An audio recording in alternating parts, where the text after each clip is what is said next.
strong drive to the hoop. Saw. Oh!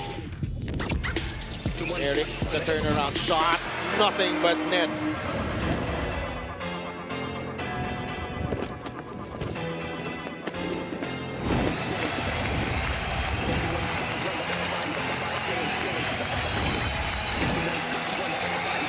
Wamar rings the bell with a three. Chavez drills in a free. Lastimosa. Over the defense. What a big shot for Eno Como. MPBL National Champion.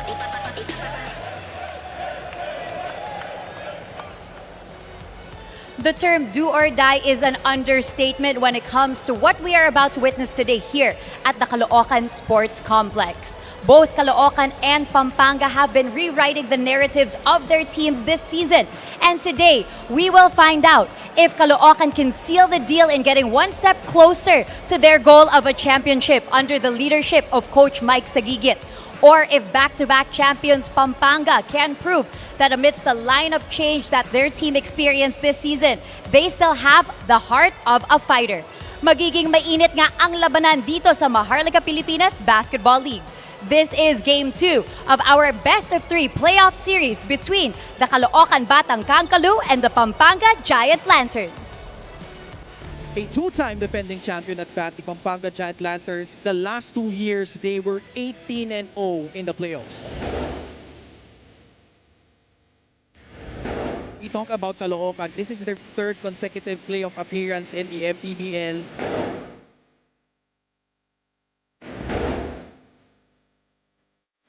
To the clock, count it plus a foul. Renzel Coriza sidestep beauty from Real Cervantes, basket plus the foul. Nani Muyang though will fire and score from downtown. Transition makes his move. Oh my goodness! Ford Pantay, 3 for a free. It's good. Blocked from behind by Prince Cassin. John Foss straight to the cup. The 20-year-old wonder. Prince Cassin straight away three. Banks it in.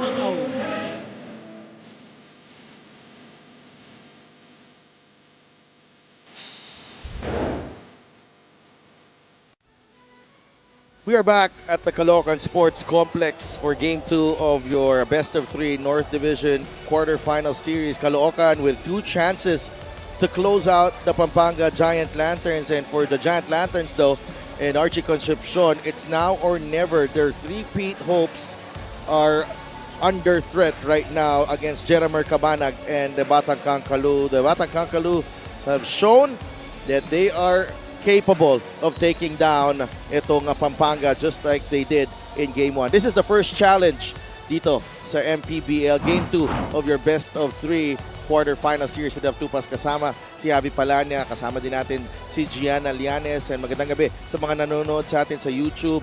And we are also live on Solar Sports and pusup.com. And Javi, napaka-importanting game ito para dito sa Pampanga. Nawala na yung under threat ngayon ng kanilang three-peat bid. Yeah, from being dominant in the playoffs the past 2 seasons, they won the championship. Now they are on the brink of elimination. Siyempre, iba na nga yung lineup ngayon, no? And the league has also grown stronger, and Caloocan has been on a rise this year compared to past years because of their youth revolution. So it's gonna be a challenge para sa kanila to stay alive. But obviously, guys like Archie Concepcion, Larry Muyang will be at the forefront once again of this attempt by the Giant Lanterns to keep their three-peat homes alive. Oo, no? And Pampanga, unlike most of the lineups here in the MPBL, they are bannered by homegrown players. So iba ang puso sa paglalaro nito mga team ng players na to para sa kanilang kupunan, no? And tingnan muna natin ang nangyari nung Game 1. Happened in Bangued Abra a week ago, and you know, it was Caloocan actually na may control sa laro na to, no? But Pampanga was able to come back, no, and really keep it tight up until the end. And alam naman natin na basta number 4, number 5 seed, ano talaga yan, dikdikan ng laban na yan. And eventually, ito Caloocan eking out the victory. Tama ka dyan. Pampanga, they fought back from 14 points down. Coming into the fourth quarter, they were only down by a point. repeated comeback attempts throughout the final period, but Caloocan was able to hold strong. You look at the numbers here, Caloocan able to go to the line much more, just +2 in that department, but it was really the turnovers of Pampanga that did them in that game. And if Caloocan can continue to get to the line a lot and limit their turnovers, then this should be a sweep para sa Batang Kangkalu. Well, 4 free throws, no? 4 more makes at the line for Caloocan. Really proving to be the difference in the end, no? Akala natin, yung free throw, hindi masyadong factor, pero malaking factor, lalo na pagdikit ang laban, no? You talk about Pampanga and, one guy who has been there the last 4 years, no? 3-4 seasons. Ito si Archie Concepcion, no? He's been a constant figure in that team, no? And nagbago man, may mga pagbabago man sa lineup.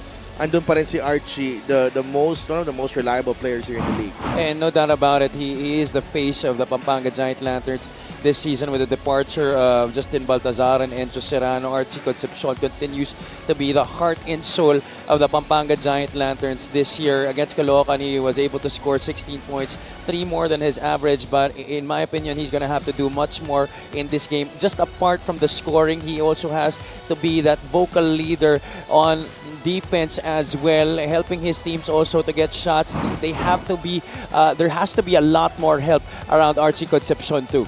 Oo, no, 9 shots I think hindi ganun ka ano 'yon. Tama ka dyan. Kailangan dagdagan ni Archie Concepcion yung kanyang attempts. Romel Calahat on the other side, when Romel Calahat is on the floor, he is just a problem for everyone. And in game 1, kitang-kita natin na problema itong Pampanga kung paano nila ma-stop ito si Romel Calahat. Past seasons, we've seen flashes of brilliance galing kay Romel Calahat, but he's been much more consistent this year. In that game against Pampanga in game 1, 18 points, was able to go well above his average. And nasabi mo nga, he is a problem because of his heft, but also he has that speed that he's able to use against defenders at his position. He's a lot more quicker than most guys at the 4 spot that he's able to use to his advantage. And apart from that, he's also been able to hit that outside shot occasionally. So Romel Calahat upping his average from 9.7 to 18 in game 1. No? Ang dalawang players natin, no? Romel Calahat is involved in our player matchup, pero yung sa kabilang panig naman, ito sa Pampanga, they need more from a guy like John Nermal if they want to extend this series. Nermal averaging almost 11 points, 4.6 rebounds, 2.4 assists. He is no stranger to the playoffs, but with Pampanga, he has to play bigger right now. Pampanga would love to see that Bacoor version of John Nermal come to life here, especially here in Game 2 where they are on the brink of elimination. So he's going to have to take a lot more shots and he's going to have to make those shots. And Romel Calahat, on the other hand, if he comes up with another performance, just like in Game 1, Caloocan can be in a good chance to sweep this series. And Romel and John are with our Gianna Llanes. Yes, let's talk to our player matchup for today. John Normal of the Pampanga Giant Lanterns and Romel Calahat of the Caloocan Batang Kangkalu. Starting with you, John, pag-usapan muna natin ang inyong first game of this series. Ano yung pinaka natutunan nyo from game 1 na naging focus nyo sa ensayo? Siguro nag-adjust na din kami sa depensa namin tsaka sa offense, lalo na ang ganda din ng tinatakbo na offense nila. Tsaka marami kaming natutunan sa game, lalo na yung mga turnover namin ay i-correct namin ngayon. And John, the Pampanga Giant Lanterns are our back-to-back champions. Paano nyo ito ginagamit bilang isang motivation na may kakayahan pa rin kayo na manalo? Ayun, hanggang may pag-asa, laban lang kasi yung back-to-back champion nga yung team namin. So yun, para sa Kapampangan, sa mga Kapampangan, bigyan namin best namin.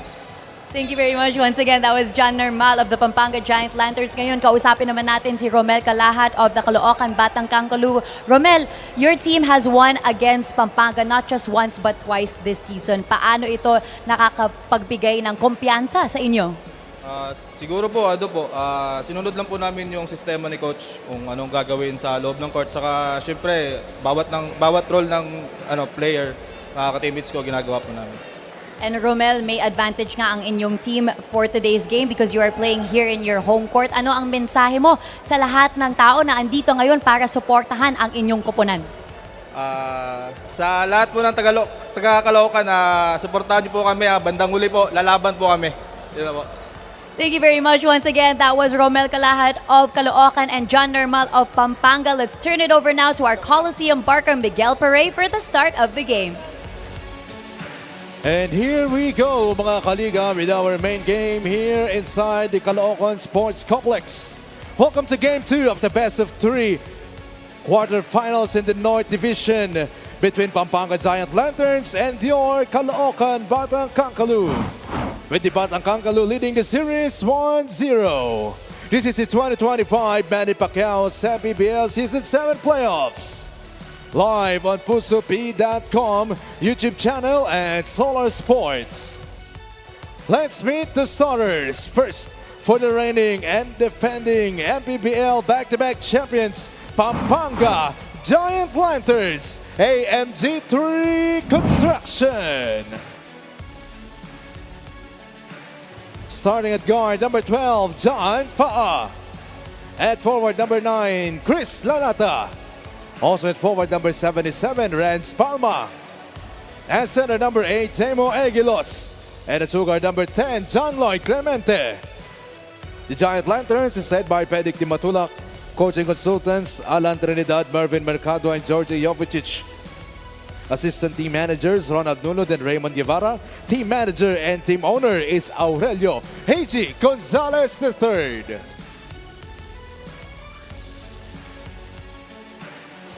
And now, mga kaliga, get on your feet, because it's time to meet the starting unit for your Caloocan Batang Kankalu.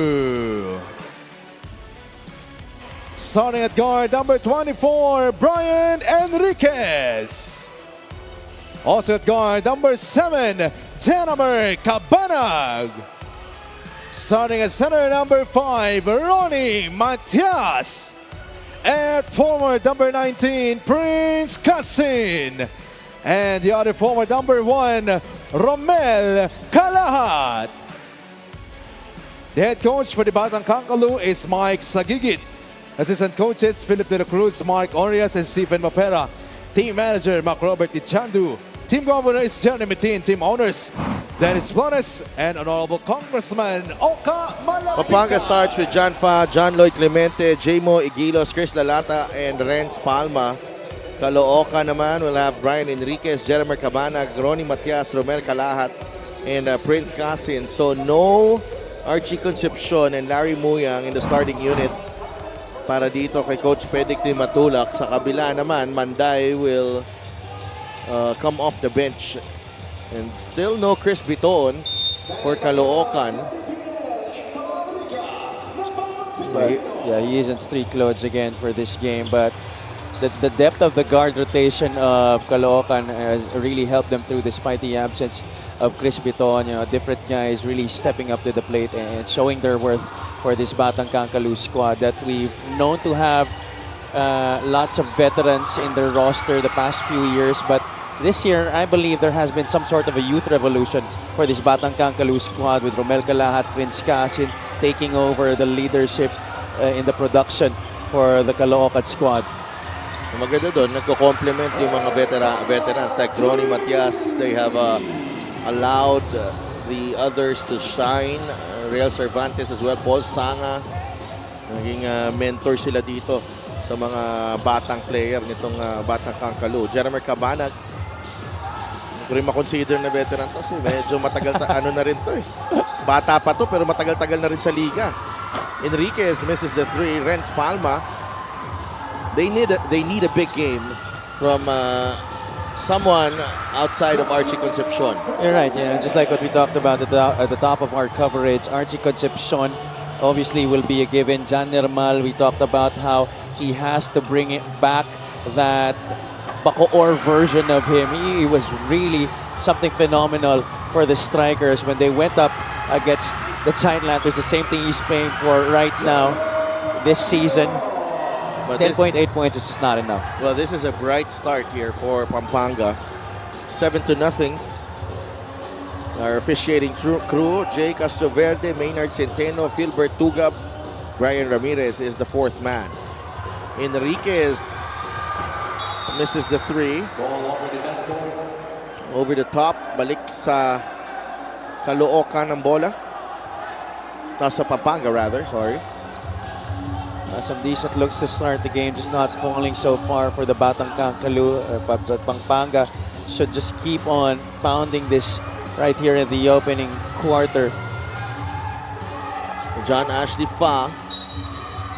There's a push on Enriquez. What about John Ashley Fa? We've already seen him play spectacular basketball for the Manila Batang Quiapo at the start of the season, midway traded to the Pampanga Giant Lanterns. Some people thought that his role would be some sort of dwindled sa kanyang pag-transfer, but Coach Pedic Di Matulak has given him the responsibility to shine in a different way. Obviously, the numbers not the same, but the responsibility, I think he's done a good job of handling it. And Romel Calahat, he can hurt you in so many ways. Also has that three-pointer.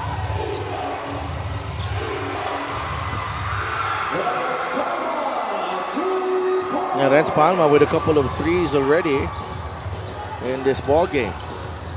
Now we talked about different guys having to step up for Pampanga. Renz Palma showing it early on here, the production for the Giant Lanterns. Here's Jeremy Cabanag. Matias back to Cabanag. Atake si Jeremy, well defended by Chris Lalata. There was some contact there, but our referee on that side choosing not to call the foul, pero dito matatawagan ng foul si Prince Cassian, overly aggressive against John Ashley Fa. And that is the second foul drawn by John Ashley Fa. Take a look at this, the kick out galing kay Ronnie Matias, and enough space for Romel Calat to get that shot off easily. Fa with 10 seconds on the shot clock. Atake, the jumper from Fa. Balik sa kabila. Cabanag will fire a three and will miss. Rebound, Renz Palma. Yeah, apart from the triangle, which we know Mike Sagigit to he's ran the triangle his whole coaching career, but he has also veered away from that a number of times this season, allowing more dynamic systems offensively. Nice pass there. Enriquez will finish. Casin with a steal and then the feed to Enriquez for that fast break layup. And this is where Caloocan has gone a major change this year. Past seasons, we didn't really know them to be a running team, but ever since Coach Mike Sagigit took over and these young guys have stepped up, you could see the fast breaking of Caloocan. Mas dumami yung kanilang attempts in that area. And Jamo Igulos gets that turnover right back.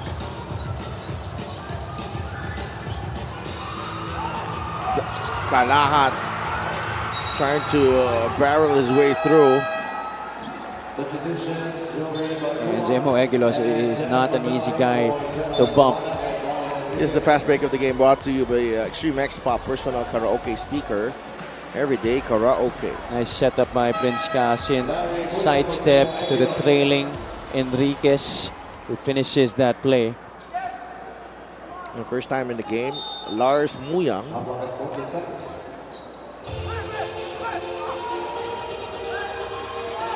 Jeff Manday. Yes! That's a three para kay Jeff Manday. Makes his first shot of the ball game. Whether it's starting games or coming off the bench, Jeff Manday doesn't really need a lot of time on the floor to warm up. Lalata with a strong move. Straight up, face up, Chris Lalata getting it on the bounce there. Calahat and Lalata. Yakap siya ni Lalata doon just to prevent the fall, pero Calahat inano yung bola doon sa likod ni Lalata. Check out this three-point shot brought to you by Extreme One-stop shop appliances, Jeff Manday. Good vision by Romel Calat, and the presence of mind to see the open guy Jeff Manday on the right wing.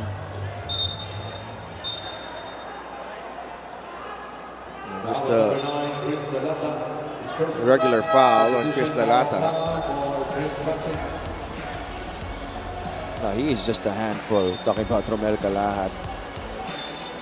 Chris Lalata is a very capable defender, but Romel Calat has really shown us that he has been much stronger this year. That's why he has been able to be more physical, especially on those drives to the basket, trying to use his heft to get shots off. 14-8.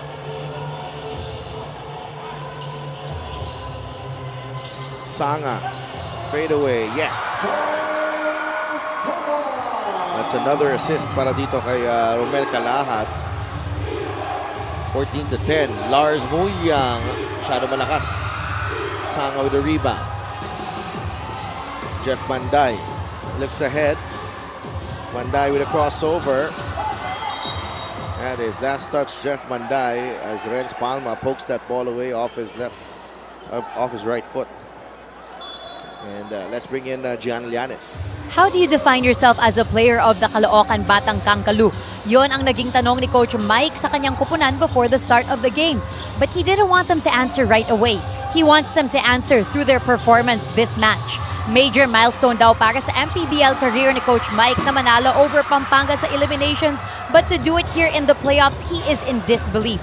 To close out this series, mahalaga daw para sa kanila to not allow the transitions of their opponent. So they want to take control as soon as possible. Good news din para sa Caloocan dahil Joko Tayongtong is also making his comeback today after being out for a month due to injury. So Delphin Javi?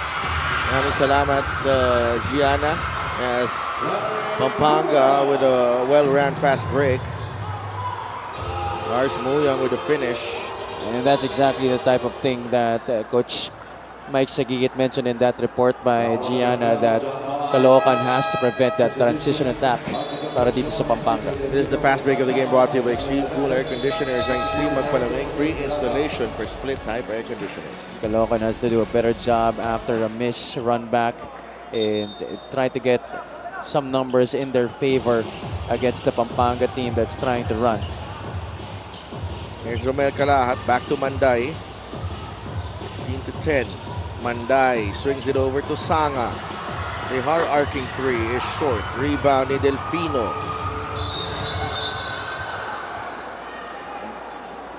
Wala talagang choice dun si Ronnie Matias but to hang on to CJ Delfino, who was getting was already in the danger zone there.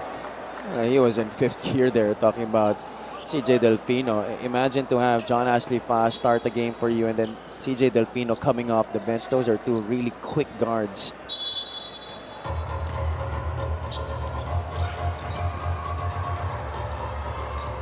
Archie using the left hand. No. Rebound ni Paul Sanga. Delfino, good anticipation pero nabawi ni Barcuma. Manday is open. That's a three and Paul Sanga didn't even bother to look. Normal misses the layup. Barcuma. Labas kay Sanga. Matias. Barcuma is blocked. A great recovery right there after the quick ball movement by Caloocan. Pampanga able to provide that help defense at the basket. Larry Muyang being that rim protector for the Giant Lanterns. Check this one out. Sanga giving up the extra pass to a wide open Jeff Manday on the right flank. That's the second three for Jeff Manday off the bench. Ganda na simula niya dito. Caloocan though, 3 of 9 from beyond the arc. Normal will fire. Yes!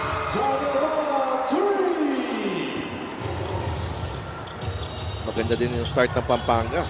Outside shooting nila, Avi. Yeah, 3 3-point shots already for the Giant Lanterns here early on, and Jan Nermal figuring in one of those outside shots. Again, he has to take more attempts in this game.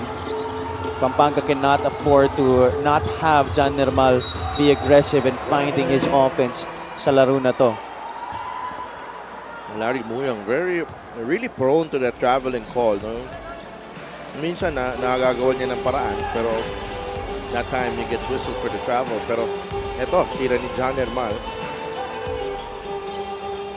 Kailangan na Pampanga yan if you want to stay alive in the series. 19-13. Cervantes. Marcuma trying to go back door. Rail fires and misses. Rebound, Lars Muyang.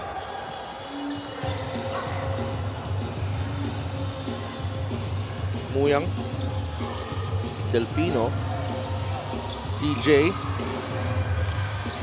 Back to Lars. That's a three, and it's good. He has definitely improved his three-point shot this year playing for Pampanga here in the MPBL. He's taken more outside shots than any point in his career. Rio Cervantes. They go to Manday. Gets Concepcion. Manday. Oh! Kahit may bantay, Jeff Manday. Walang problema. 9 na puntos na. Oh my goodness. What a tough shot right there by Jeff Panday. He's 3 for 3. Marcuma with a steal. Joey to Jeff for 3. Oh! Marcuma, what a pass! Cervantes unable to finish. Delfino. Wow, no foul. Yeah, blocked by Bonsubre and ball goes back. A really to Caloocan. aggressive drive by Delfino, but Bonsubre not making it happen right there para sa Pampanga. Last shot time right now for the Batang Kangkalu. Bonsubre has the ball, may foul to give pa Pampanga. Nermal giving that up. Only the third. Boss A.G. Gonzalez. 10.5 seconds remaining. June Bonsubre.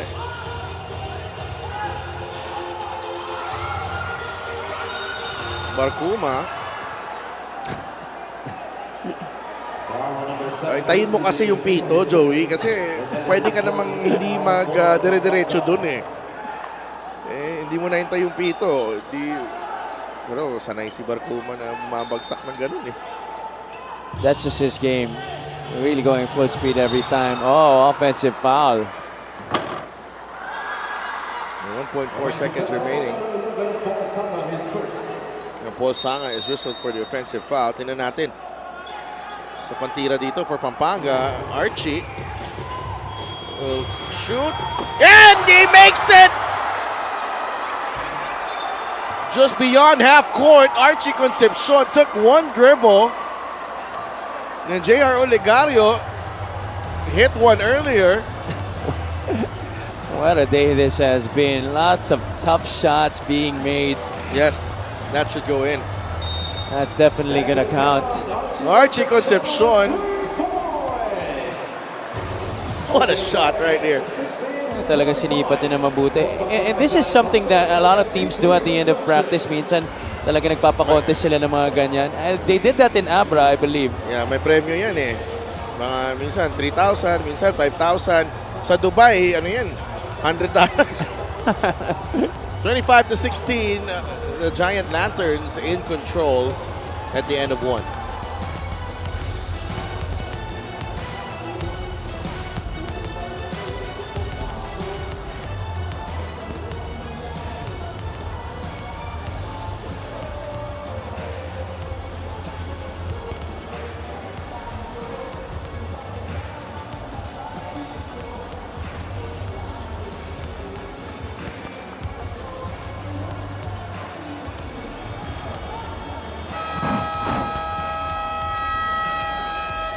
Now Jeff Manday, 11 points in game one, already with 9 here in a really sizzling start for the Caloocan Batang Kangkalu.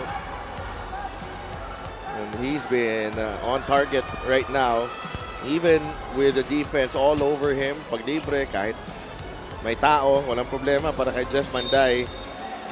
Ang tanong dito nga, saan sila kung hindi uminit si Jeff Manday na maaga? Tama ka dyan eh. Caloocan was off to a very tough start offensively. Pampanga not really allowing them a lot of easy shots except for the first few. But Jeff Manday coming in off the bench. They allowed some open looks. The first two were open shots and then Manday hitting one off the bounce. So 9 points in total for Jeff Manday. But now, currently, to start the second quarter, the Batang Caloocan down by that same number. You look at the field goal percentage on your screens. Pampanga shooting at a very remarkable 55% from the field to start the first quarter, while Caloocan only shooting 31%. Mervin Palencia, binabatay ni Delfino. Manday, he gets it back from the corner this time. Oh my goodness. Yes! Yes!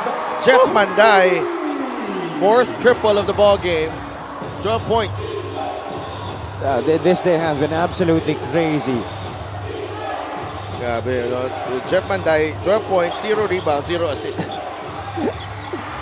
GP Faundo, nilinis muna ang ring, hindi pumasok yung tira. Watch out for Jeff Manday here. Sanga though will take the three. And Faundo able to clean it up for Pampanga. Archie. Ball knocked away by Palencia. Tayungtong is in. For Sanga, Raymond Binuya. One of the deepest guard rotations in the league, itong Batang Caloocan. Imagine to have Joko Tayungtong being your third guard coming off the bench. And Igilos returns for Larius Muya, who has 5 points. I'm sure Coach Peric Matulap is giving him a breather here to make him be preserved for the latter parts of this game. He doesn't want Lars Muyang to suffer from fatigue, especially they're anticipating a really tough ball game in this one. And Nermal also has 5 points in the game. Cervantes for 2. No good. Rebound, Binuya. Raymond is pushing. Binuya. Nag-alangan. Nermal able to get the ball. And it will stay with Pampanga. John Nermal and Jeff Manday, fierce rivals in their college days in Bacolod. Now here in a bigger stage in the MPBL. Bonsubre, the drop pass, Cervantes gets it to drop. It's the ball movement for the Batang Caloocan that has helped them get by the defense here. Tayungtong initiates this play. Bonsubre figuring with Joko in that two-man game, and then the extra pass, Cervantes making himself available for that finish around the basket.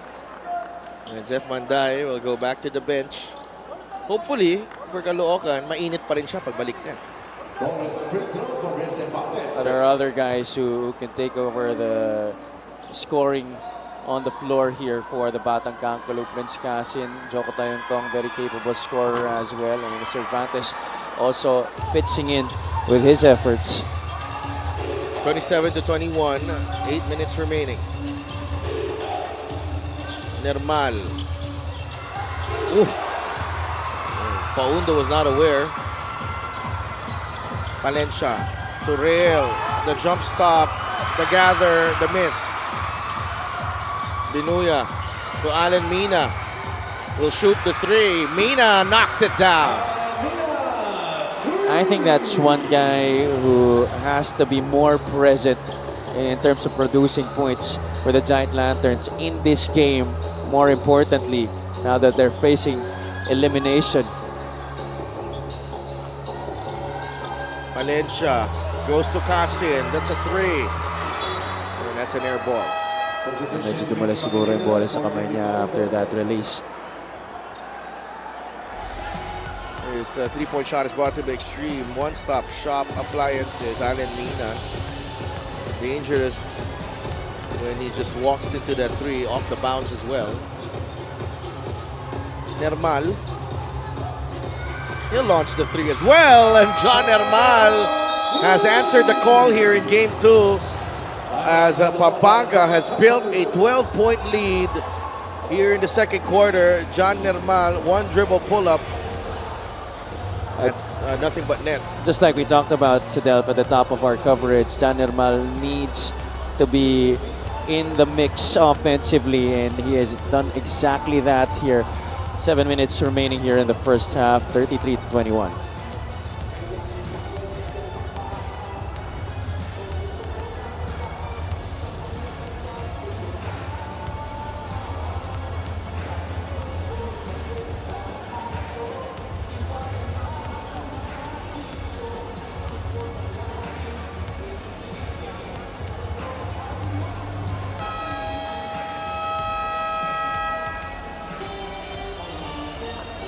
This is a double warning between number 18, Junior Supra, and number 8, Jimo Aguilas Sports Sportsball behavior. Game 1 saw John Hermal, John Ashley Fa, and Jamo Egilos combined for only 16 points on 6 of 22 shooting. So that has to change here in game 2. And so far, John Hermal, tinatrabaho niya yung improvement na yan. And Larry Muyang also being able to pitch in early here. So good start for the important pieces for the Giant Lanterns here in the first half, helping them build this 12-point lead. Oh, they got a lucky break there, Caloocan, when the ball bounced back to Romel Calahat. I think the 6 points of Renz Palma early in the game, laking bagay din. It really jump-started the offense of the Giant Lanterns, set the tone for a quick offensive for Pampanga. Free throw of the game is brought to you by Extreme Appliances na subok at kompletong appliances brand ng Pilipinas. Because after those 6 points, the others started to follow suit. Archie Concepcion, Jan Hermal, and then also you have guys coming off the bench like Alan Mina contributing in that regard. So far, total team effort being displayed for the Giant Lanterns, which is really boding well for them here in the first half. 5 points for Romel Calahat.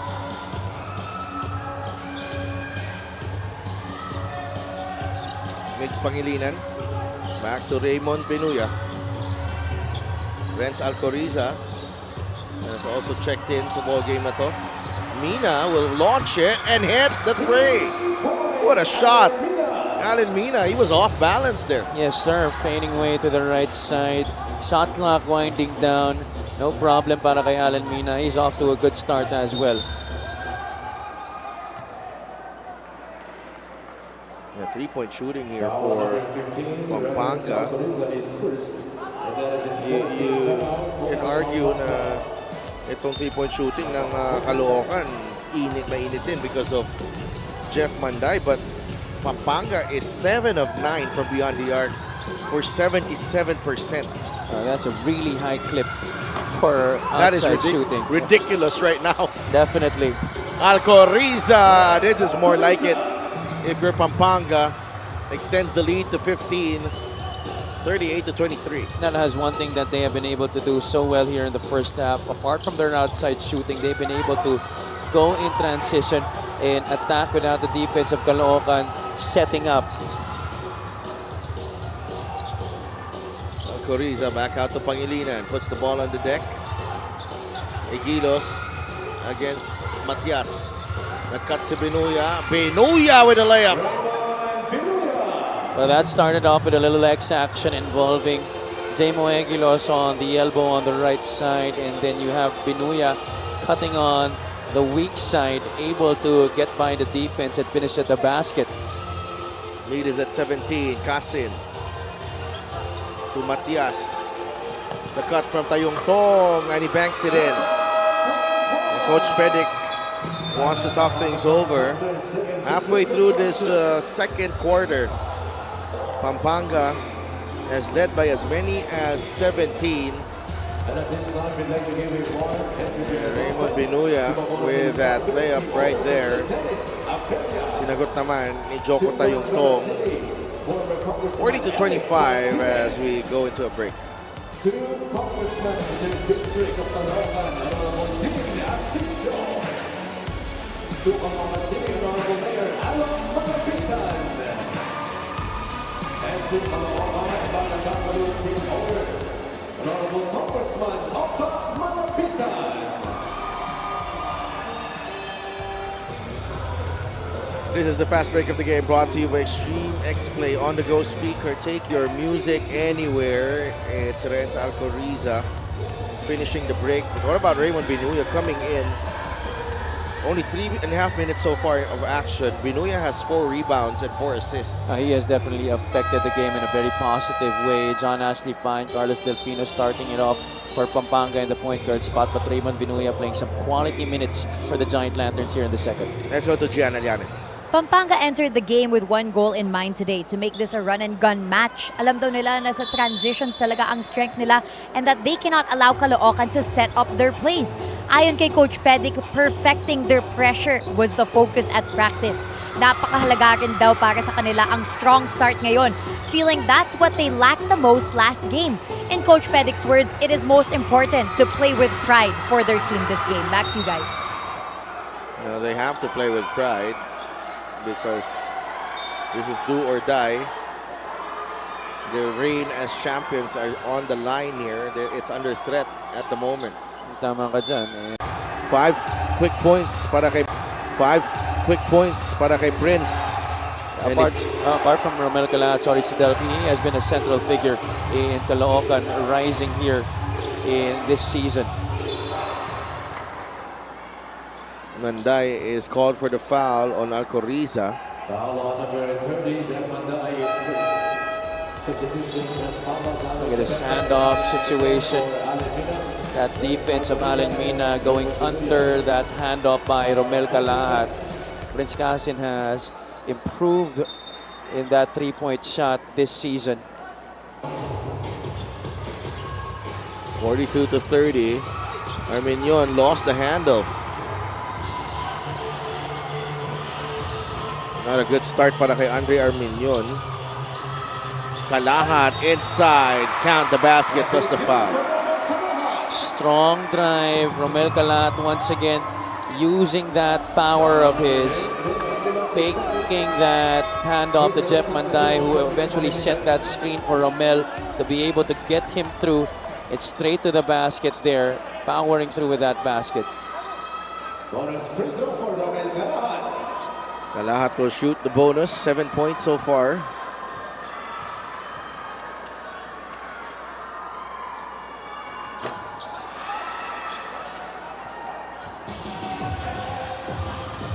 (42 to 32). This lead was as high as 17.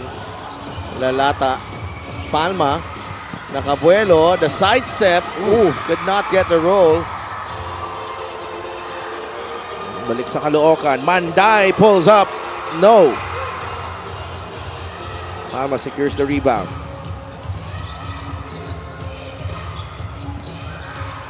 Lalata steps into this jumper. No good. Egilos powers through for that offensive rebound and stick back. One of the best rebounders in the league, Jamo Egilos. A good tap there. Armenion to JLC. Clemente, jumper, no. Tapik na bola, napunta kay Manday. Manday nagmamadali. Matias has it. Casin. Clemente. I'm sure that he regretted going for that pass out to Jeff Manday on the right side. He could have taken it strong to the basket. He had that advantage going downhill. But because the Giant Lanterns are already in the penalty, Casin will be taking 2 shots. JJ Malamaden, Joey Banduma checking in for Caloocan. Caloocan has gone to the line 4 times already in this game. Pampanga has not taken any free throws. Both teams, contrast ng kanilang shooting performance so far. Pampanga sizzling at 54%. And they are shooting better from beyond the arc than their two-pointers. 72% from beyond the arc, only 45% from the two-point zone. Also dominating the rebounds, 24 to 14. It's been really two things that have been major for Pampanga in this game. It's their fast break points and their outside shooting that has really helped them keep this lead here in the first half.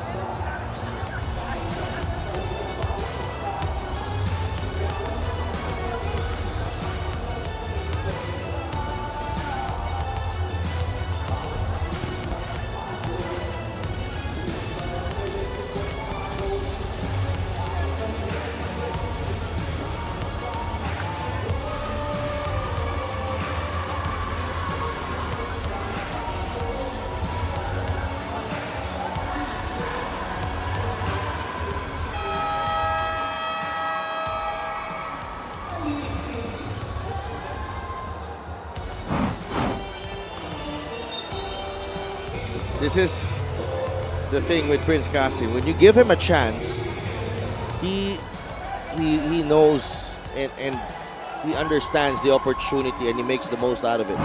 He is really taking advantage of the responsibility, the added responsibility given to him by Coach Mike Sagigit. And you know, he has a lot of guys that he could really learn from. He's been taking advantage of the veteran presence around him. And he has definitely showed it with his play on the court. JLC took an extra step.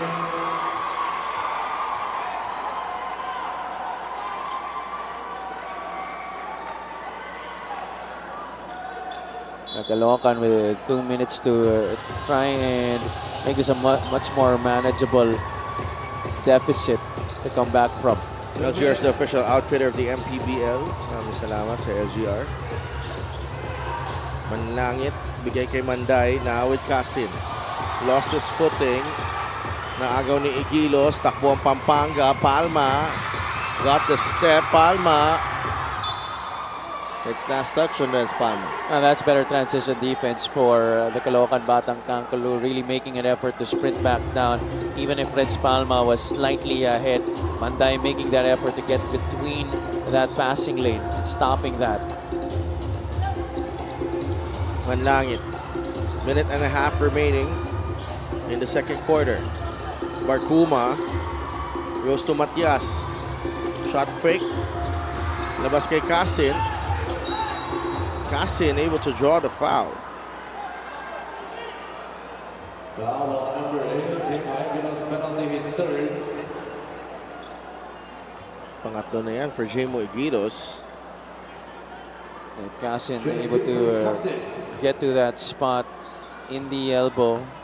Not taking a lot of dribbles, but just taking advantage of that length, even against a big man like Jemo Aguilos.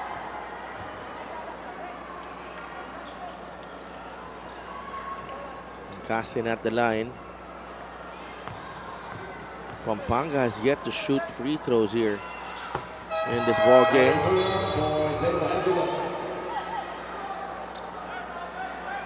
Caloocan has to continue to try and exploit this penalty situation in these last 1 minute and 15 seconds of the first half. Try and get a lot of things going inside the paint rather than settling for outside shots.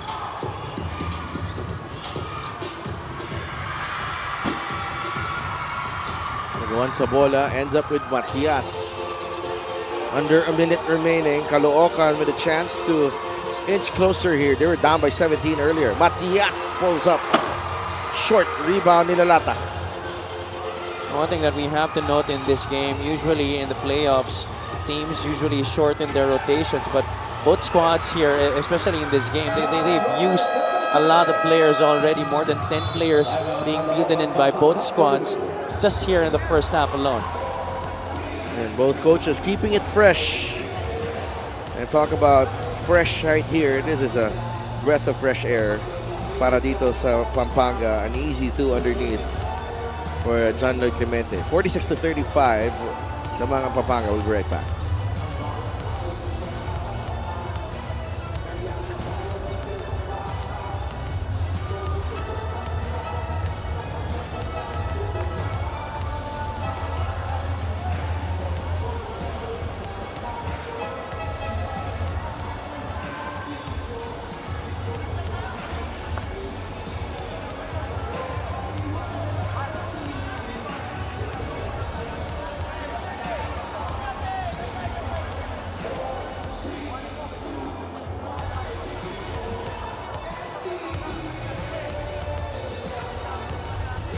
That's our Dixer fan of the game. Board for greatness. Pampanga camp yan Oo nga. Dito nga sa side na to. Yeah. Sa likod ng Pampanga bench. The Wags are out today, Yeah. both games. Now we are in the most important part of the season, playoff basketball. Archie Concepcion looking relaxed. Nice to see Archie relaxed and not get very stressed. Yeah, we've seen him a lot, especially this year because the departure of Enzo and Balti. Obviously, Archie has been the de facto leader. He's been the heart and soul of this team, and that's why he's been a little bit uptight a lot of times this year, and also because the performance of Pampanga that's deferred from the past 2 seasons where they won the crown. It's been really tougher this year para sa kanila. Sanga misses the 3. Renz Palma.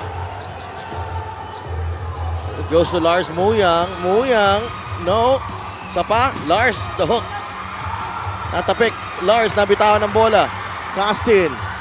10 seconds. Nakaagaw si Arminion. Lalata. Whoa! Misses the dunk. Muyang will try again. Good thing that they were 2 giant lanterns right there, having some insurance after that missed dunk by Chris Lalata. Would have been a nice way to end the quarter, but good thing they still get those 2 points, courtesy of Larry Muyang. This is the final sequence of the half. Lalata with the missed dunk, and Lars right there just in time for the stick back. 48-35 at the end of the first half. Pampanga in the lead.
Alright mga kaliga, ito na ang ating Suzuki Halftime Half-Court Shootout Challenge. Kompleto na ang ating tatlong participants.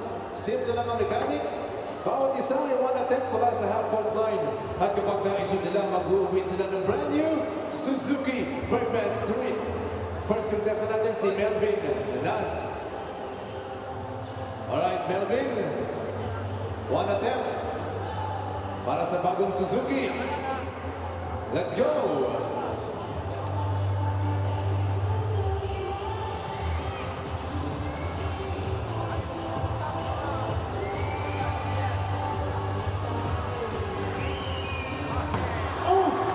Sayang.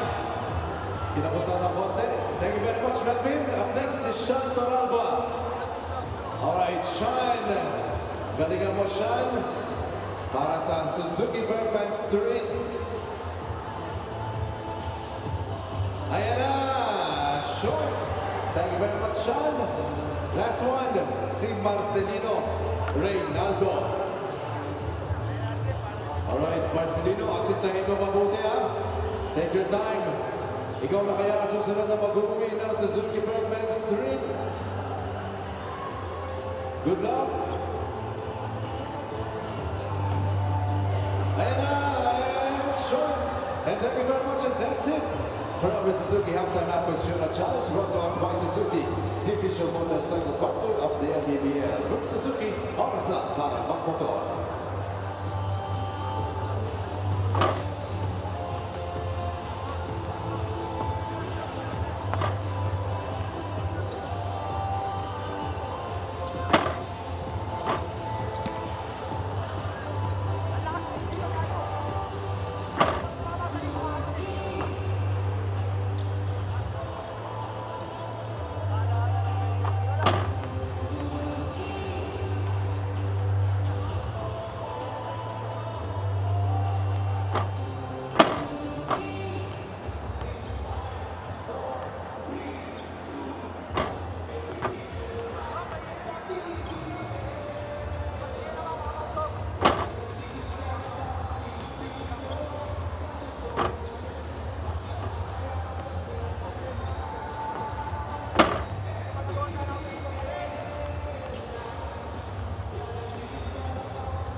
Pwede mo ba siyang lagyan ng tubig?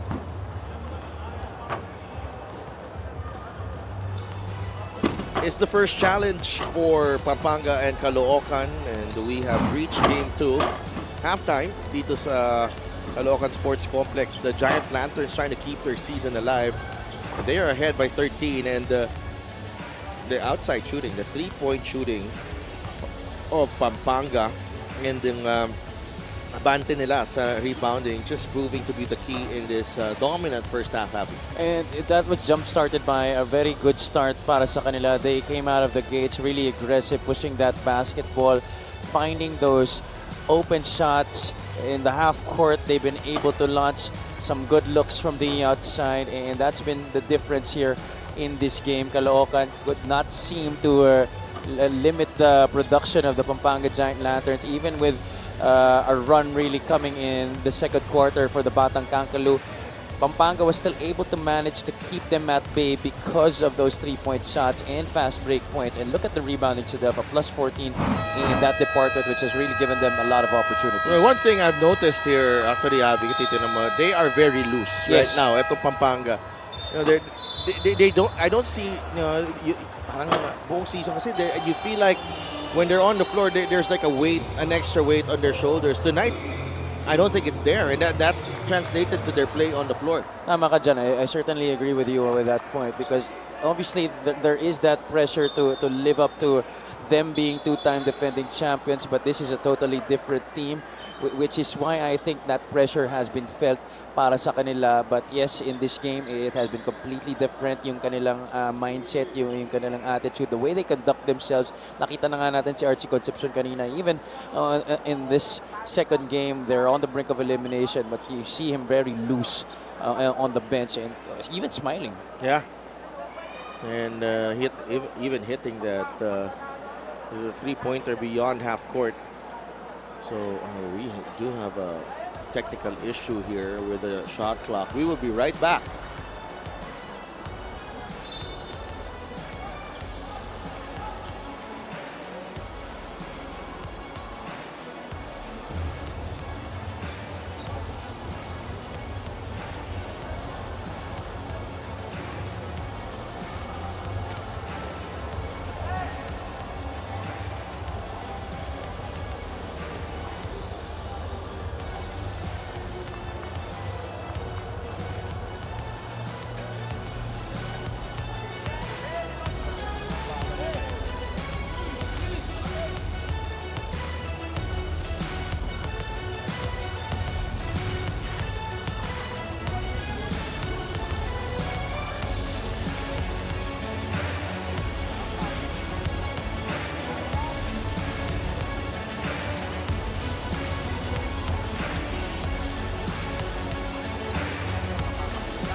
welcome back to Maharlika Pilipinas Basketball League. The Caloocan Batang Kangkalu had to recalibrate during their halftime huddle, not on the technicals of how they were playing, but on their mindset during the game.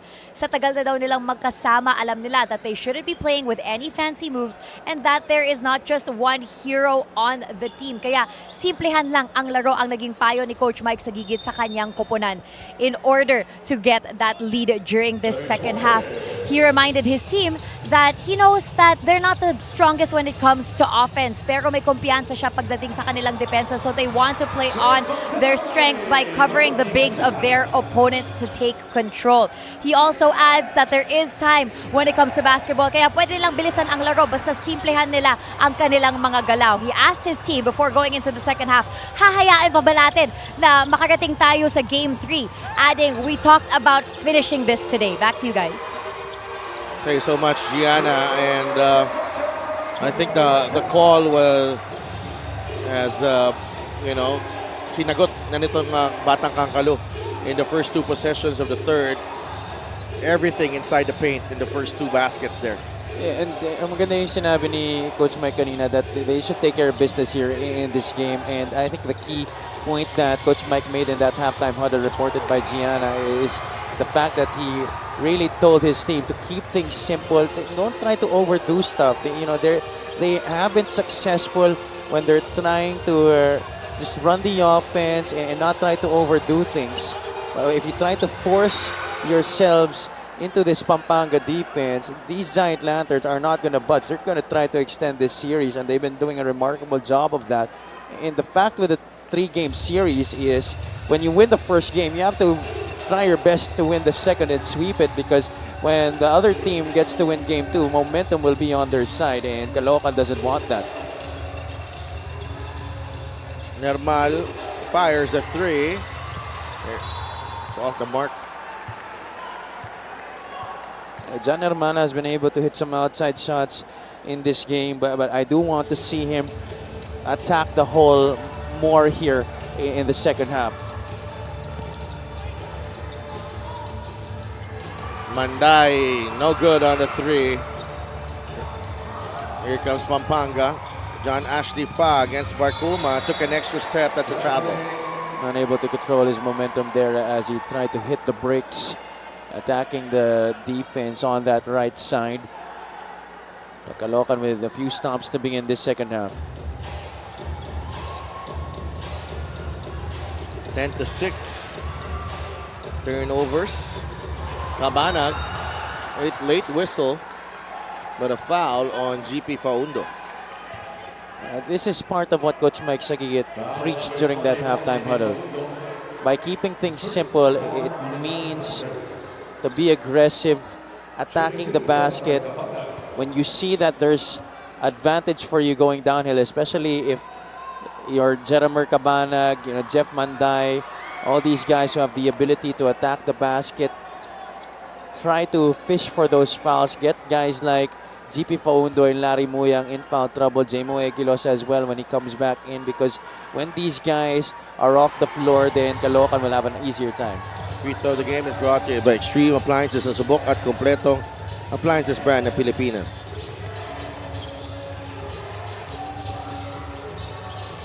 Concepcion misfires on the 3. Bababa na yung percentage dito ng Pampanga. They've missed 3 3-pointers here in the second half so far. Cervantes. That field goal percentage was around the 60% mark. That was the high point for Pampanga in that first half. Cervantes able to hang in the air and bank that one in. The veteran here, ibang klase yung pinapakita ni Real Cervantes. That is against GP Faundo as well.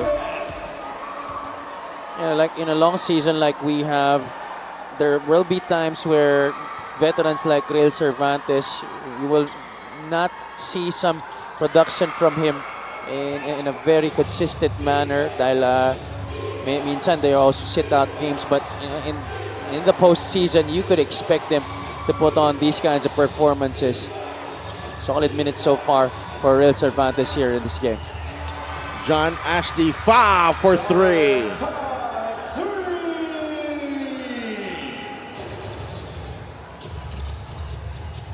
That's his first 3 points of the game, and defense went under, but you don't really expect John Ashley Fa to make a lot of those 3-point shots. Cabanag, back out to Matias. Balik kay Jeramer. Cabanag, bothered by Fa. Matias, blocked by Larry Muyang.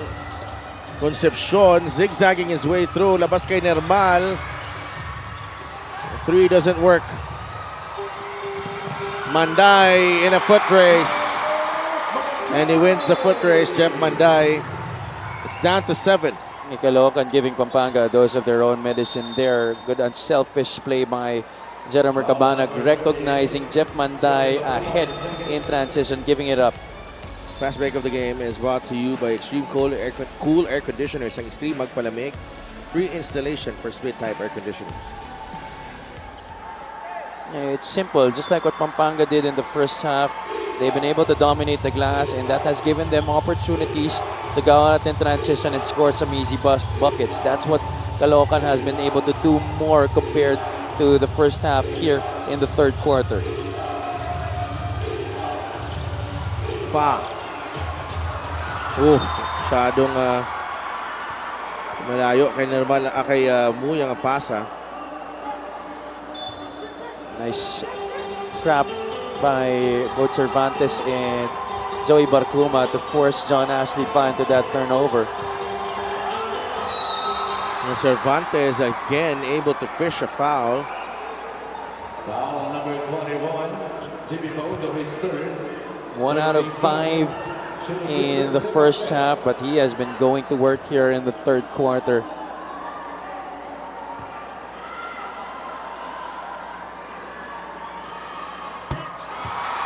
Real Cervantes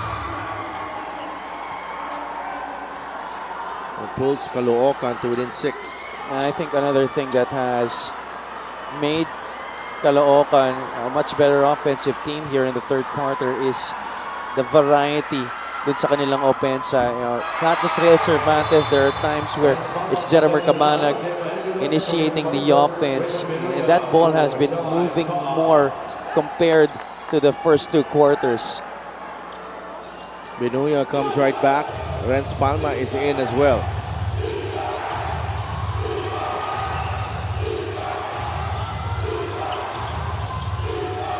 (11-3) here in the quarter ng mga Caloocan. Manday could not complete the steal. Palma is wide open. Cabanag picks the pocket of Concepcion. Manday is open. The 3. It's short. Cervantes. And it's Barcuma who has it. Cervantes again. The bang and the bucket para kay Real Cervantes. One word for Cervantes here in the third quarter: power. Coming off the steal by Joey Barcuma, he misses the shot. Cervantes against Concepcion and Binuya just powering himself through that shot. What a run here for the Batacang Calu. 11 points para kay Real Cervantes. And that 17-point lead of Pampanga is now down to 2 here in the third. 14-3 ang scoring natin sa quarter na to. And this has been the closest that they have been since the start of this game.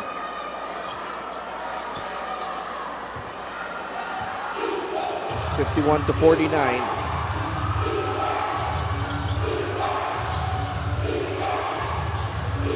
Igilos. Na kay Binuya ang bola. Uses the Igilos pick. Lumabas si Palma. Nakabuelo si Renz. The foul is on Cervantes. And he needs a sub. Foul on number 26, Renz Cervantes is first. Substitution, John Watsude for Real Cervantes. Absolutely gassed right now, but what an effort by Real Cervantes here in the third quarter. 9 of his 11 points coming here in this period. Clemente against Cabanag. Labas kay Binuya. Muyang finds Igilos underneath and he will get the roll. Ang ganda ng pwesto ni Jmo Igilos. 10 points na siya.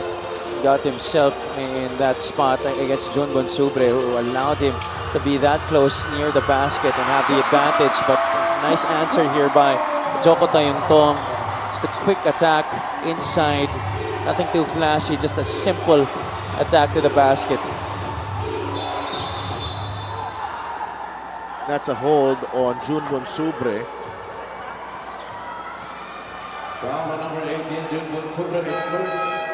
13 fouls, substitution, Roman Galahat for Ronnie Matias. Malahat is back in for Ronnie Matias. Casin is also returning for Cabanag. For Jennifer Cabana. With Casin and Kalahat coming back into the game, expect Caloocan to play at a much quicker pace than they have had here at the beginning of the third quarter. And these last 4 minutes, expect back and forth action between these two squads. Foul on number 30, Depanday is second. And that is Pampanga already over the limit. Next foul will put Pampanga or Caloocan in penalty as well. Palma, natapik ang pasa, nakuha ni Manday. Manday, the pass to Kalahat. And we are tied at 53. The Batang Kankalu have stormed right back here in the third quarter. Their offense fueled by their defense, and Kalahat with the finish right here. Ayun nga, gaya na sinabi ko kanina, Caloocan now giving Pampanga a dose of their own medicine. Sila naman ngayon, they're the ones pushing that basketball. They're the ones getting the turnovers, and that has hurt the Giant Lanterns already with 13 turnovers in this game, and we have a tie ball game.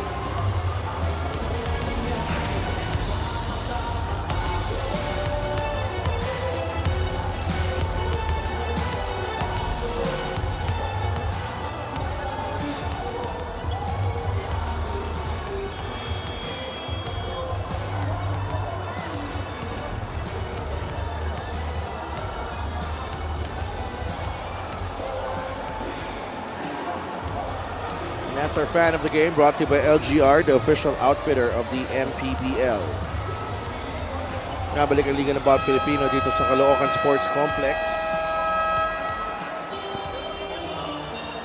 It's so nice for everyone to have fun and watch a bit of basketball on a Saturday night. Let's give a quick shout out to Coach Elvis Tolentino of the Jensen Warriors and Ma'am Eileen Tolentino. They were here earlier. Caloocan forcing 13 turnovers and getting 15 points out of those turnovers. So almost a turnover as well. Right there, but saved by Clemente. The turnaround shot for Clemente. That doesn't drop.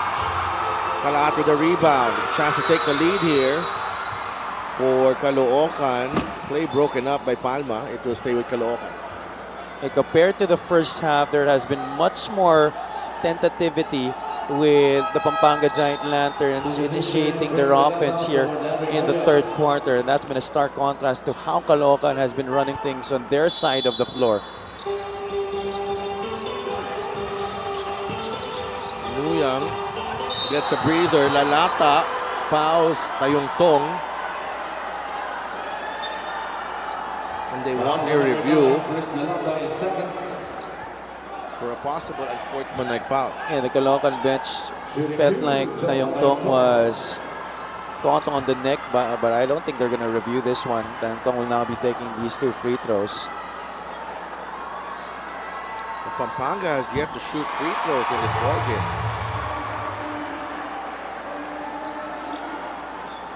First lead of the game for the Batang Kankalu. Lars Muyang's son. The cutest kid watching the MPBL. Hands down. Yeah, no doubt about it. Always present at Pampanga games. Binalik na si John Ashley Fa. Caloocan turning things around here in the third. They've already scored 20 points. They still have 3.5 minutes to play. Fa to Clemente. JLC. Igilos was not looking. Kasi masyado malakas ang pasa ni Jeff Manday. If you're Caloocan, that's fine. You move on from that play. You're up now by 2 points. Get back down on defense. Try to force another stop. Fa. Palma. Back to Fa. Can't get past Tayuntong. Now he gets away. The kick out to Clemente. Well challenged. Ang tira na yon from Clemente. The field goal percentage of the Giant Lanterns continue to dip here in the third quarter. They're now shooting below 46% in this game. Oy, Manday will take the three. And he misses the three. Fa. A lot of orange shirts there to meet him. Lalata blocked by Bonsubre, but a foul will be called on June Bonsubre. Got a little bit of that wrist on that layup attempt by Chris Lalata. Ito si June Bonsubre. Substitutions.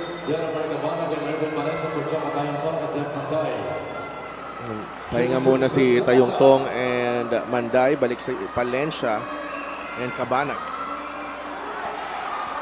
Not really a lot of difference right there. You substitute speed for speed with Palencia coming in for Manday and then Cabanag also coming in for Joko Tayungtong. So scoring and speed back in the game para kay Coach Mike Sagigit.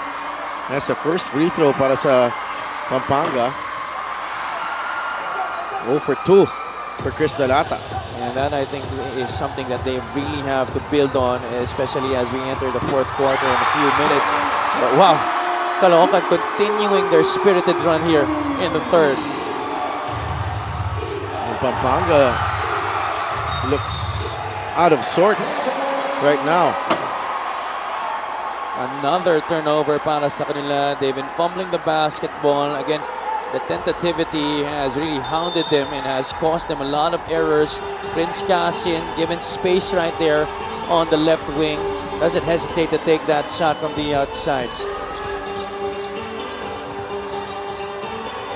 Cabanag, tukan lahat. Labas kay Casin. Short on the three. That's last touch on Romel Calahan.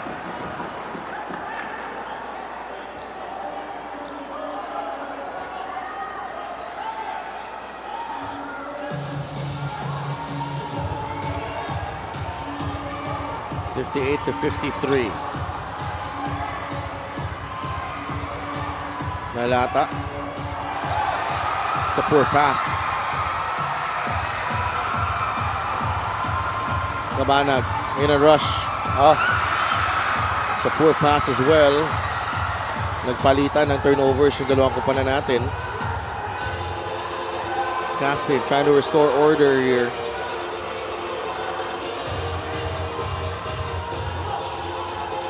Pampanga only 5 points here in the third. Bonsubre bobbled the basketball. 5 seconds. Leaves it to Palencia. The runner is good for Irvin Palencia. It's a 7-point lead for Caloocan.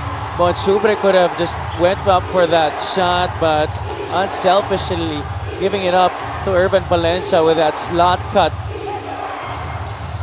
25-6 ang scoring natin sa third quarter. Palma with a steal. Fa. Igilos. What's happening to Pampanga here? I don't know. That looseness that we saw from them in the first 2 quarters, that has definitely not been shown here in the third period.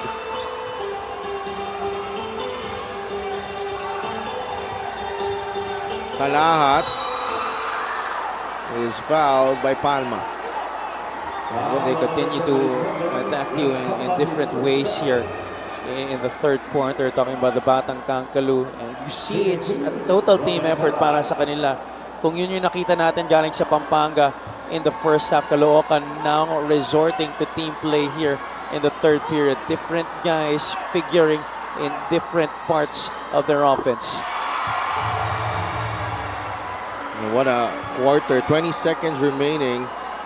Kalahat in the leading this run right here. Para dito sa Batang Kangkalu. No, mintis na yung pangalawa, but 7 na yung lamang dito. And a 25-6 quarter para dito sa Caloocan. Palma will shoot the 3. Back the other way, Palencia. Oh! Wow. What a way to close out the third period. Another buzzer-beating triple. We've had a couple already. Irvin Palencia adds it to the list. There is just something about this day and the half-court shots that we've been seeing at the end of quarters. And Palencia took his time. Yeah, he had more than enough time on the clock there to set himself up for that shot near the logo, at the logo actually, para kay Irvin Palencia. Oh, what a way to cap off such a spectacular third quarter run by the Caloocan Batang Kangkalu. They outscore Pampanga 28-6 in that quarter. The highlights of the game brought to you by Simplus, the official hydration partner of the MPBL. Elevate your hydration. Pampanga needing some answers in the fourth quarter, but you gotta marvel at the pace that Caloocan is playing right now. Real Cervantes starting things off para sa kanila, scoring in the half court, and then guys off the bench come in. Romel Calat finishing some baskets in transition. Prince Casin also helping out in that third period, helping the Batang Kangkalu establish an 11-point lead heading into the final frame.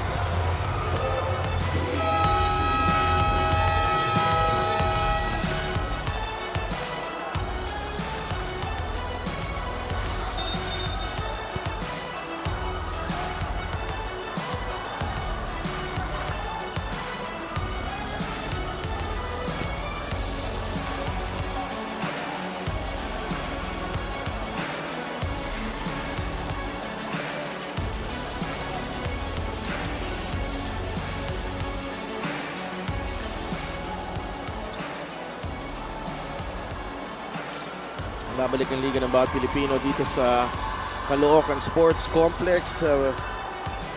Congressman Oka Malapitan, Mayor Along Malapitan, team owner Angie Gonzalez. It's an 11-point lead for the Batang Kangkalu. The defending champions, the two-time defending champions on the ropes, 25-9. I stand corrected, Avi. Kala ko 6 eh. So 25-9 pala ang 29-5. Yeah, 29-5, and they just almost completely shut out that offense for Pampanga in that third quarter, while also pouring on the points in different ways. Closing in on a date with the Abra Solid North Weavers. Itong Batang Kangkalu, Archie misfires. This is a much more different Caloocan team that we've seen in the past years. We've lamented on that throughout the season. And now, this is just going to be a very nice way to get into the next round, to dethrone the defending champions. But they still have 9 minutes to try and take care of business. Pampanga not yet out of this. Good Sobre with a block. Back the other way. Palencia with a runner, gets it to drop. What about Irvin Palencia here in the second half? Quality minutes for the tiny guard. Nananasagot dito ang Pampanga. Muyang inside. Lars puts it in. They're gonna have to get more things going inside the paint. Try to attack the interior. They have some advantage in that area. You have guys like Larry Muyang who could attack from the block, could also face up. I think Jan Hermal also has to try and look for his offense near the basket rather than setting settling for outside shots. That's a good way to get things going and continue what Lars Muyang started from that previous possession. Archie Concepcion attacking aggressively on the break. It's all about pride now. If you're Archie Concepcion, and let's bring in Gianna. Nakikita ng coaching staff ng Pampanga Giant Lanterns na medyo na-frustrate na ang kanilang players, so they had to get them back to the right headspace last huddle. Coach Pedic telling them, kung sila binulabog tayo ng third quarter, edi kunin natin ang quarter na ito. John Normal was very vocal in convincing his teammates to relax, calming their tone and telling them to stay composed. While Archie Concepcion told his teammates, let's remind them who we are. Huwag magbadali at focus lang sa pagbaba ng lamang. Back to you guys. Let's remind them who they are, who we are, and only one way to do that here in the fourth. Respond stronger. Delfino comes away with the loose ball, waits for Normal, finds Concepcion, a three, no. Tapik ng bola, napunta kay Palencia. That was an open shot. I don't mind that miss, but you're gonna have to go down on defense and prevent a shot here by the Batang Kankalu if you're Pampanga.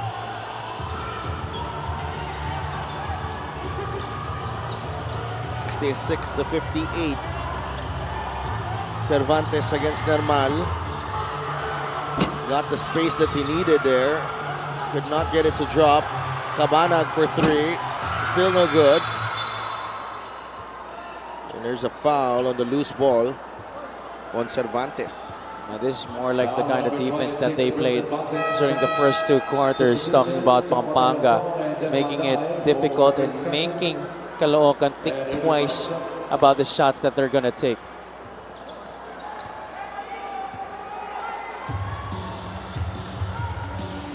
Nassin goes back to the bench. We'd like to thank LGR, the official outfitter of the MPBL. Tayong Tong and Manday are back on the floor as well. Muyang nabitawan ng bola. Irvin Palencia.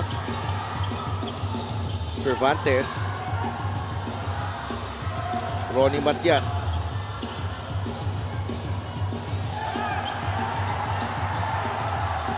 Cervantes against Muyang. He puts it in. What a second half it has been para kay Real Cervantes. Only 2 points in the first half, scoring 9 in the third period and opening up this play of his in the fourth quarter with that basket. It's incredible. Yung veterano si Real Cervantes outplaying a double-double machine in Lars Muyang. Tried to pull the chair there.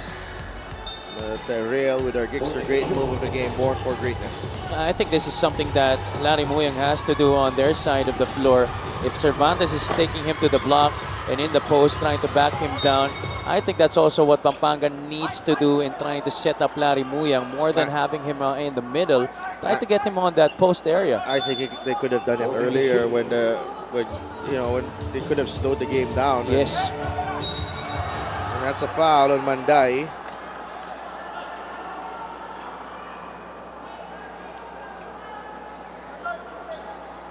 Foul on number 30, Jeff Manday, his third. Ito na yan ni Jeff Manday. He sends Normal to the free throw line.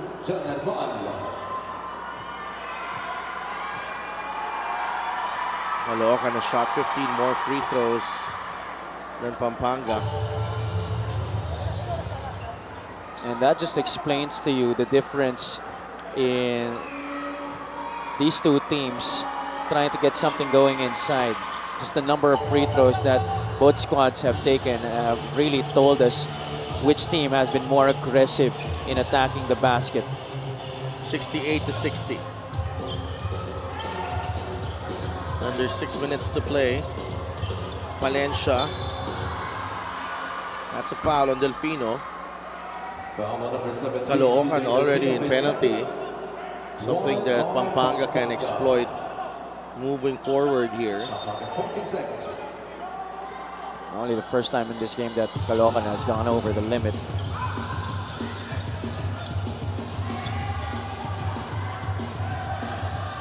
Cervantes wants it against Muyang. Real. Blocked by Lars. And he gets the rebound as well. Concepcion. Don't count Pampanga out just yet. Just like the old saying goes, Delph, never underestimate the heart of a champion. Lalong-lalo na ito si Archie Concepcion. He wears that pride, I think, more than any other player on this Pampanga team. And Gianna Llanes has a report. Challenging but a learning experience daw ang naging karanasan ni Coach Pedic Di Matulak bilang head coach ng Pampanga this season. He had to lead the team with a lot of pressure as they are back-to-back champions, but he did get the guidance of the former coaches and even their LGU.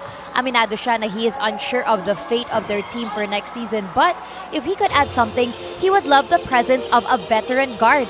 Nahirapan daw sila dahil matagal na wala si Binuya this season due to injury. So if it were up to him, a strong leader in their point guard position would be ideal. Si Delphin Javi? Thank you so much, G. Medyo maaga pa nga. Naghanap na ng player. Pero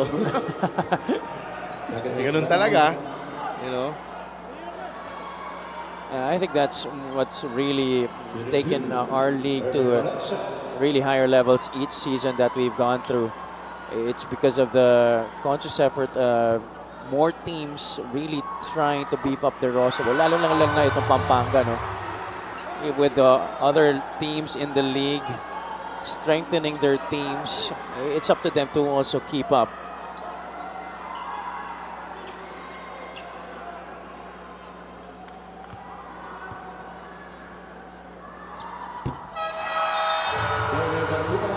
Valencia knocks down the free throw.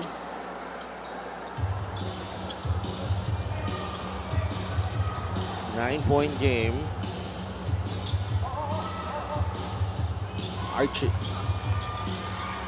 Lars inside. He's fouled by Matias. 2 free throws. Just continue going into that interior, trying to draw those fouls, take advantage of this penalty situation that Caloocan is in, get some points on the board with the clock stop. This is just a 9-point lead with still an eternity of basketball to play. Muyang misses the first though.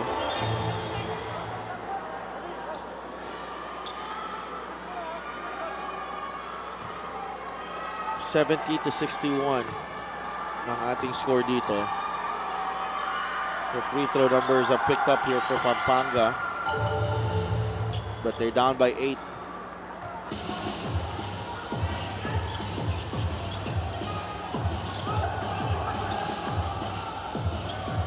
Tayong Tong.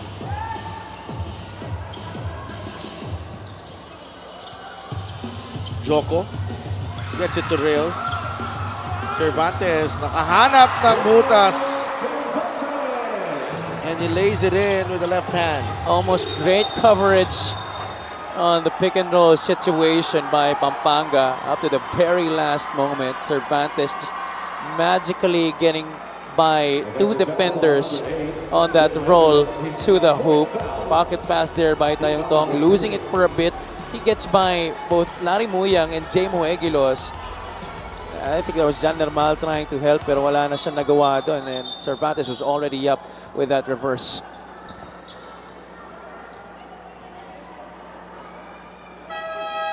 Binuya returns for CJ Delfino.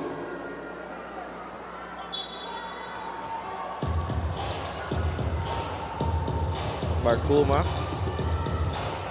Now with Cervantes.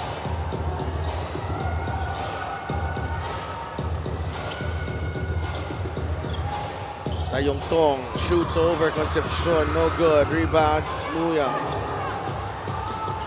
Archie. Spin, bigay kay Nermal. Nermal, the bounce pass to Eguilos. Ball knocked away by Tayong Tong. Kasin could not finish. Eguilos secures the rebound. Nermal, nandun si Barcuma agad. Binuya, 3, short. Matias with the rebound. I think they could have gotten a better shot than that. They had some momentum going into their half court. Defense of Caloocan was not yet set. Dahil nga Caloocan is already the penalty, it would be much better for them to get something going inside the paint rather than settling for that outside shot. That three-pointer by Raymond Binuya was also well challenged too. 3:39 remaining. The Giant Lanterns, their reign in the MPBL under threat. Down by 10. They call timeout.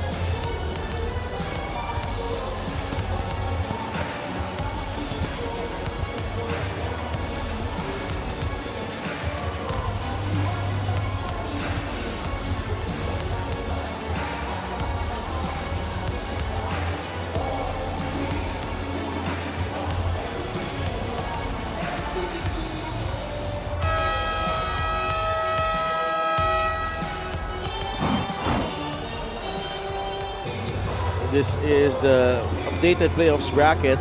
Abra punching their ticket to the semifinals.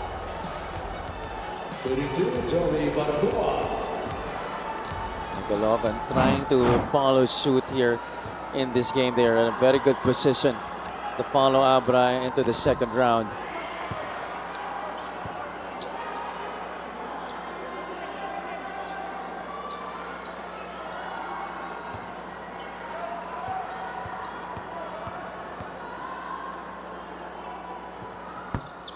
Barcuma missing that second free throw. Actually, he missed both. 3:30 remaining. Muyang has to go to work here against Bonsubre. Lars, layup, miss. Free throws coming up. And Muyang facing up once again, 1-on-1 against Bonsubre, isolated on that left side, drawing another foul, but the free throws have to be taken advantage of here by Pampanga. And they haven't really been doing a good job of it here in the fourth quarter, despite the early penalty situation by the Batang Kankalu. Muyang sinks the free throw. Only 10 points in game 1. Below his average, pero double-double pa rin naman para kay Lars. Still below his average in this game, but he has a lot of time to make up for it. And his production will be sorely needed as Pampanga tries to hold on to their season here.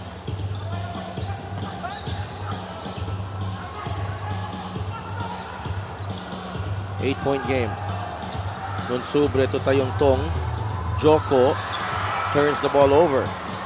Nermal Clemente is ahead, pero nakababa naman sa depensa si Matias. That's a very poor pass by John Nermal. Botched opportunity by Pampanga Giant Lanterns. The clock slowly running out para sa kanila.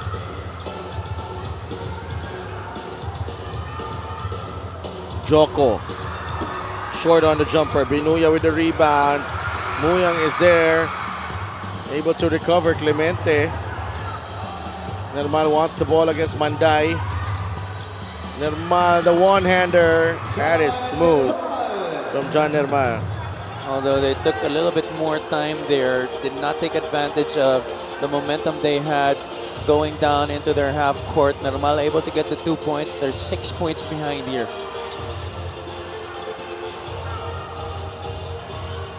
Manday will launch the three. Yes! Oh my goodness. Biggest shot of the game. Jeff Manday, 19 points. They trap Manday. It goes to Nermal. Igilos will miss. The top is with Barcuma. Able to hold it down there before getting into that baseline. Baracuma saving that basketball. Now Caloocan has to try their best to take as much time as they can off the shot clock. Only 18 points in the second half for Pampanga. Tayong Tong. Napayungan ni Igilos. Nermal. Atake si John Nermal. Mintis ang layup. Benuya block. Nermal will try again. And he puts it in. Still a 7-point lead for Caloocan with 1 minute and 12 seconds remaining. All is not lost yet here for the Giant Lanterns. They just have to get this important stop right here. Try to get a quick basket. After that, let's see how this sequence plays out.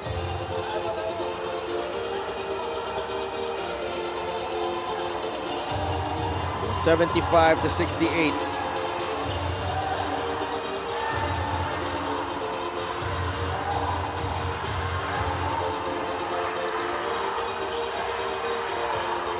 Cassin drives. Oh! That My counts. goodness. That counts. Prince Cassin, one of the most creative players in the league. He's got that court savvy. What an amazing shot right there by Prince Cassin. Definitely hit on the face by the Pampanga defense. That's a really painful basket. Caloocan got two things in that possession. They were able to get seconds off the clock, and they were able to get this three-point playing opportunity. 10-point lead for Caloocan. They are ready to march into the second round of the North Division playoffs. We'll be right back.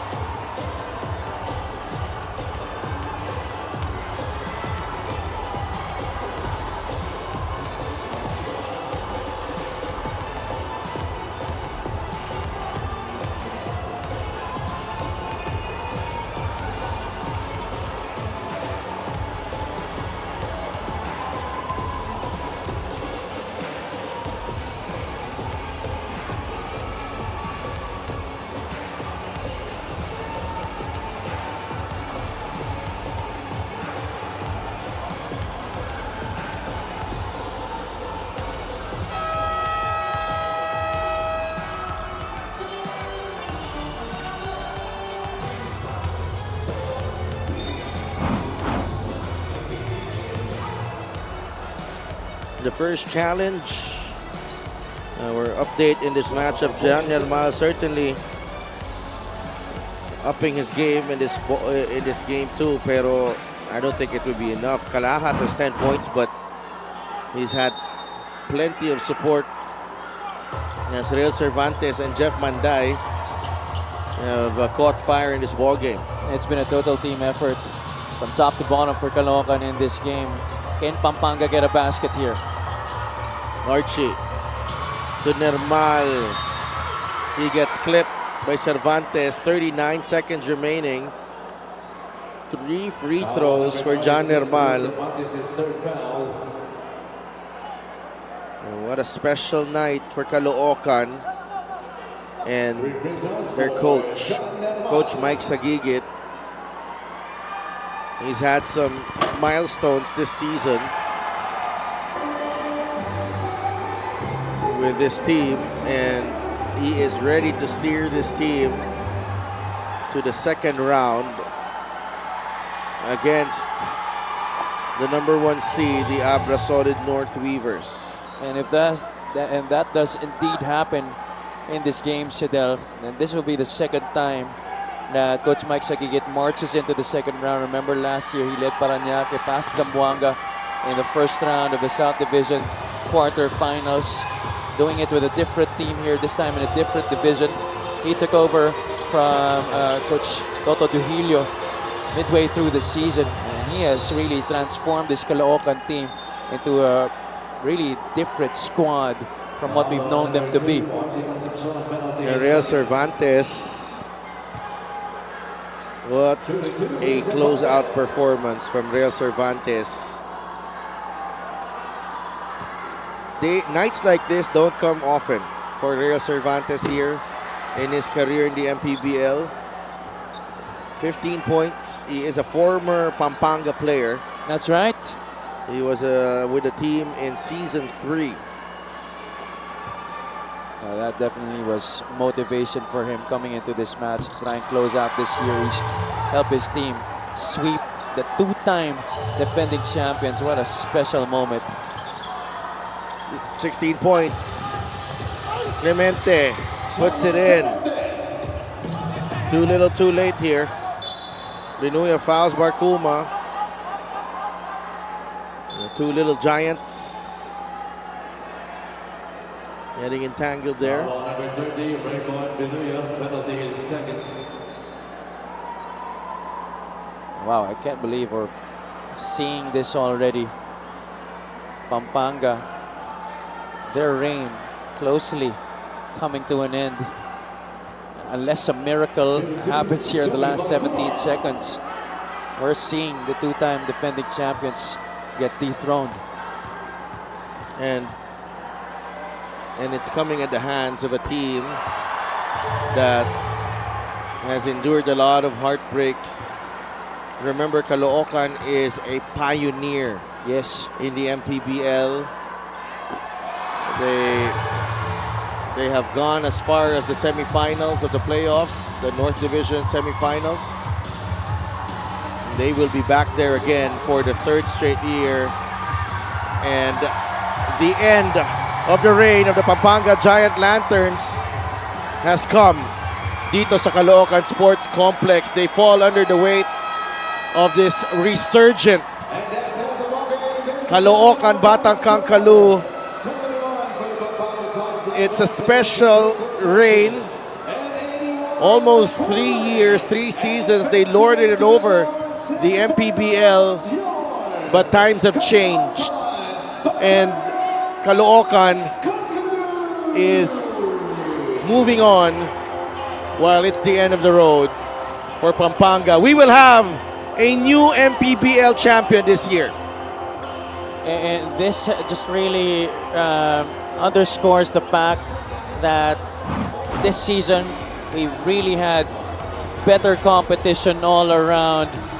All teams beefing up, and Caloocan also one of those squads, being a better team, being a different squad, changing coaches midway through the season. It proved to be beneficial para sa kanila in this game. What a way for a former Pampanga Giant Lantern to help in dethroning his former squad of their reign here in the MPBL. 81-71. Caloocan is moving on. Pampanga is eliminated. Let's go to Gian Alianes.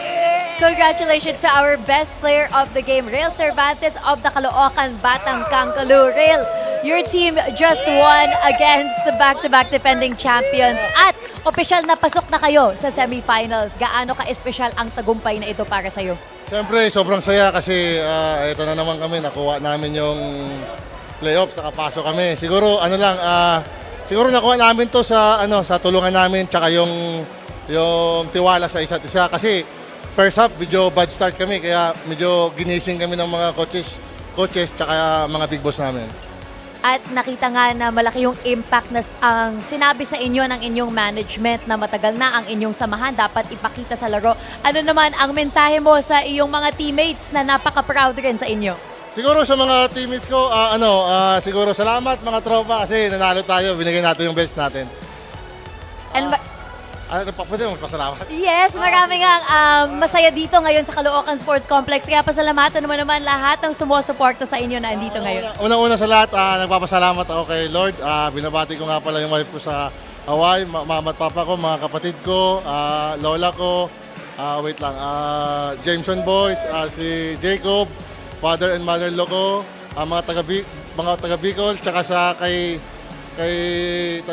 Mayor Along Malapitan, Congressman Oka, and Consi Enting Malapitan, Lexi Malapitan, at sa mga sponsor, thank you Yan Yan Coolers, High Top LPG, Stay Cold Clothing, World Balance, Mandarin Sky, Father Noel na nasa Jerusalem, Brother Arnold, Pastor, Reverend and Pastor Jem of GCF Caloocan, Hi sa mga Diwata, tsaka sa second birthday ni Hendrix Joaquin. Dami, sorry guys ha.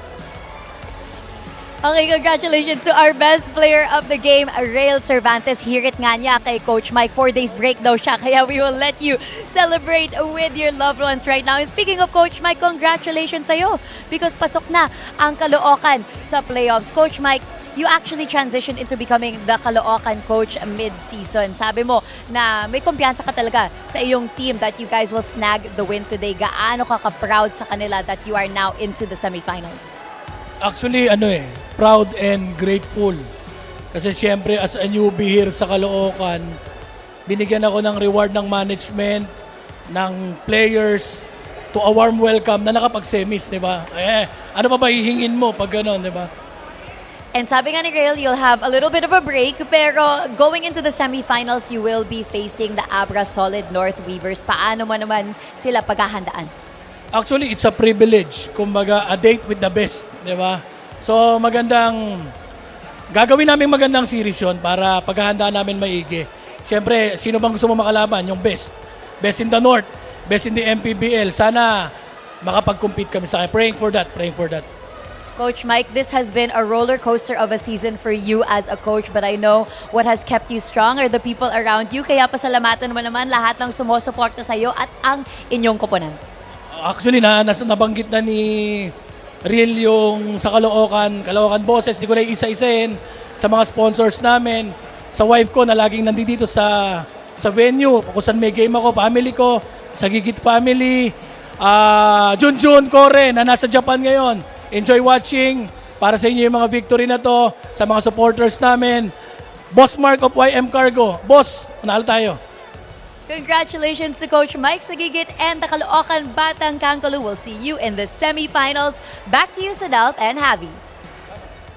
Maraming salamat, Gianna and Coach Mike Sagigit, one of the most humble and one of the best coaching minds in the league, Javi. And you got to tip your hat off to him coming here and really yung pag-buy-in ng players, ang pag-believe ng kanyang players na naramdaman natin. Tama ka dyan. You know, he's used to steering squads that are really composed of a lot of younger players, but he made the transition here to Caloocan with a lot of veterans around him. But gaya nga ng sinabi mo, the players bought into what he was preaching and it became such a wonderful experience for everybody. Oo. And speaking of wonderful experience, ito, wonderful experience talaga to. Yung dikit ng inyong kuponan sa board natin, no? Yung playoff bracket natin. And we're just about ready. Sino kaya yung mapalad na magdidikit niyan? I think they're waiting for someone from management or may hinantay pa sila dun eh. Oo.